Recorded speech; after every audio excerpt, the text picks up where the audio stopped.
जो हम लोग प्रयास कर रहे हैं इसका परिणाम एक ही होगा, या तो जनसुराज अर्श पे होगा या फर्श पे होगा। बीच में कोई परिणाम नहीं आने वाला है। कोई 20, 25, 30, 40 सीट 50 सीट नहीं आएगा। या तो जनसुराज को 10 से कम सीट आएगी या फिर इतनी सीट आएगी कि पूरा व्यवस्था परिवर्तन की जो हम लोग बात कर रहे हैं वो साकार होगा।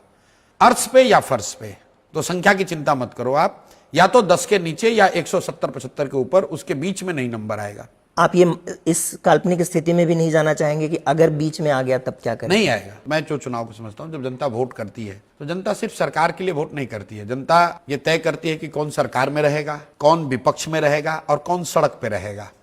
तो मैं समझता हूं कि या तो जनता हम लोग को कहेगी कि आप सरकार में रहिए या सड़क पे रहिए, और हम उसके लिए बिल्कुल तैयार हैं। अगर जनता ये कहती है कि भाई आप सड़क पे रहिए, तो विपक्ष में रहने से अच्छा है मैं सड़क पे रहूंगा 5 साल, फिर से जितनी मेहनत अभी कर रहे हैं इससे दुगनी मेहनत और करेंगे। ये पूरी तरीके से संकल्पित है। चलिए, आपने फर्श पे की स्थिति की बात बताई कि अगर हो भी गए तो भी आप अगले 5-10 साल जितना समय लगेगा आप करेंगे। अगर 10-20 विधायक हो गया हाँ, तो प्रशांत किशोर, जो आपने कहा बीच की स्थिति हो जाए काल्पनिक, आपका आकलन गलत हो जाए। अगर फर्श पे हैं तब तो कोई बात ही नहीं है। फर्श पे है मतलब फर्श पे है, रोड पर है, ठीक है। अगर वैसी स्थिति हो गई कि 10, 20, 25 एमएलए जीत गए, मैं उनको कहूंगा भैया जहां जाना है जाओ, मुझे फिर से शुरू करने दो, मैं फर्श पे ही रहूंगा।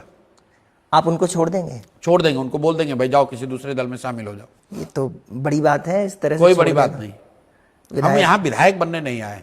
अगर सरकार बहुमत की नहीं बनी तो बिल्कुल प्रशांत किशोर और जनसुराज रोड पर अगले 5 साल फिर से संघर्ष करेंगे। लेकिन ये जो बीच की बात है, थोड़ा सा मैं इस पे रहना चाहता हूँ, क्योंकि आपने इंटरेस्टिंग बात कही कि आप उन्हें छोड़ देंगे।